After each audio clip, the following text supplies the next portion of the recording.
And do not worry about your hand. You will become stronger, and it will become easier. He unbuckled a second saddlebag and began rooting through it. We shall have to hunt down some breakfast soon, though. Food, huh? I don't suppose you'd be interested in these at all. Eva pulled out a vox fruit from her satchel and smiled. Rovender stopped, a look of genuine surprise on his whiskered face. Oh, yeah. Vox fruit. Out here? Well done, Eva Nine, well done. He held up a thick-fingered hand, and Eva tossed him a piece of fruit. Yep, replied Eva. I found them growing in some sort of underground transit station. I grabbed all I could carry. She opened her satchel. It was stuffed full with the exotic fruit. That is a good discovery. Now come. Rovender patted the ground next to where he sat. See what I have found. Eva knelt down next to Rovender and poured water into his empty bottle. Then, after taking a swig from her own container, she shuddered as she glanced over the booty. Like the glider, these items had once belonged to the Dorsean huntsman, Bastille.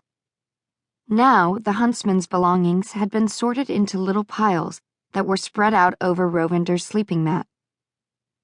I told you I think it's weird going through all his stuff, Eva said, returning her drinking container to her satchel.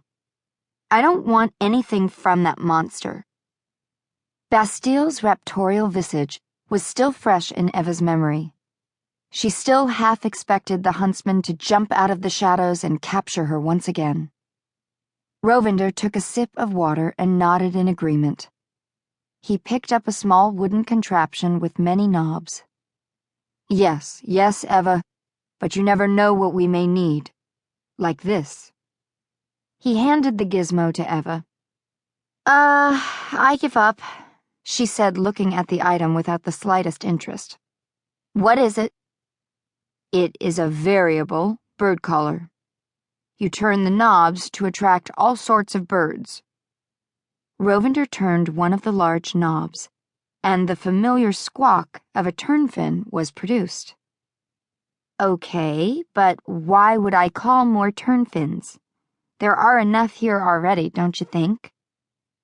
She gave the bird caller back to Rovender. Perhaps, Rovender said sagely as he pocketed the item. But then again, its use may come in handy. Eva wondered if there were turnfins everywhere in Orbona. Fine, but what else of Bastille's do we really need? Rovender moved his hand over the piles of odd accoutrements and opened a pouch, out of which rolled a handful of vocal transcoders. How about these? Rovender plucked up one of the spherical devices. See if our new arrival would be receptive to using one. I am sure he would feel more comfortable if he could understand what I am saying. He rolled the transcoder over to Eva. Okay, you're right. As usual. Eva rose and held up a vox fruit. I'll see if he's up for trying some of the local food, too. Through the scattered rubble of a desert plain, Eva arrived at a sandy plot where a round airship rested on heavy landing gear. In the late morning sun, she could see that the ship had once been painted in a brilliant black and gold check, but years of neglect had taken their toll.